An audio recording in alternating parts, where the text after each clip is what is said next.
Ciao da Nicoletta, oggi più che una pillolina vorrei invitarti a una serata che amo molto, è la serata sulle armi della persuasione.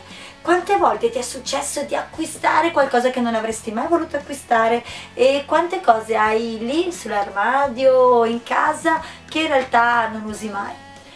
A me è successo anche oggi, sono sincera, quindi proprio per questo penso sia utile, utilissima una serata per capire quali sono i meccanismi su cui spesso le persone fanno leva per indurci ad avere comportamenti che altrimenti non avremo. Robert Cialdini, da cui Ellie veramente tratta questa serata, scrive che ci sono 6 principi sulla persuasione. È un libro che studiai ancora all'università e che ancora oggi mi piace risfogliare. Il primo principio è impegno e coerenza. Purtroppo se noi ci prendiamo un impegno spesso travalichiamo i nostri interessi pur di mantenere la parola data, anche se questo impegno è stato estorto in modo non troppo positivo. Il secondo principio è la reciprocità. Cosa si intende per reciprocità? La reciprocità è quel dare e avere, nel senso che le persone non amano sentirsi in debito verso qualcuno o qualcosa e spesso in tanti ambiti ci fanno sentire in debito o comunque ci fanno un favore proprio perché così, sentendoci in debito, andiamo a sdebitarci pagando un prezzo più alto di quello che avremmo altrimenti pagato. Poi c'è un altro principio che è la simpatia.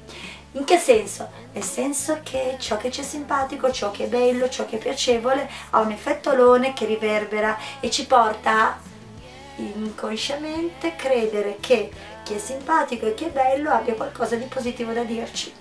Poi c'è un altro principio e un altro pilastro della persuasione che è la scarsità. Se una cosa è scarsa la riteniamo più importante, se una cosa abbiamo paura di perderla immediatamente diamo più valore a quella cosa. Quante volte veniamo manipolati attraverso il principio della scarsità? Quante volte ci sono l'ultimo pezzo?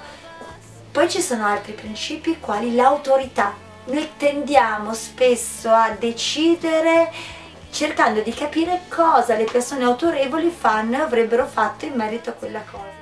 Un altro principio importante è la riprova sociale. Cosa si intende per riprova sociale? Noi purtroppo a volte agiamo comportandoci nel modo che gli altri giudicano positivo, nel modo che gli altri giudicano essere positivo, perché a nessuno piace non piacere, scusate il gioco di parole. Quindi, ricapitolando, quali sono questi principi? Impegno e coerenza, reciprocità, riprova sociale, scarsità, autorità e simpatia. Sappi solo una cosa importante, che noi purtroppo quando dobbiamo decidere abbiamo troppe cose su cui andare a prendere decisioni, di conseguenza ragioniamo per scorciatoie cognitive. Cosa si intende per scorciatoie cognitive? Che non tendiamo ad esaminare tutti gli elementi per prendere la decisione, ma tendiamo a sceglierne solo alcuni, in base ai principi che ti ho illustrato prima. In questa serata imparerai come evitare di cadere in certi tranelli e come essere più centrato e più consapevole di quello che accade in te di fronte a certe manipolazioni esterne. Io ti aspetto il 4 febbraio alle ore 20:30 a San Donà di Piave al Parco Hotel Continental. Sicuramente sarà una serata impattante, determinante, carina e illuminante. Da Nicoletta è tutto, a presto, grazie.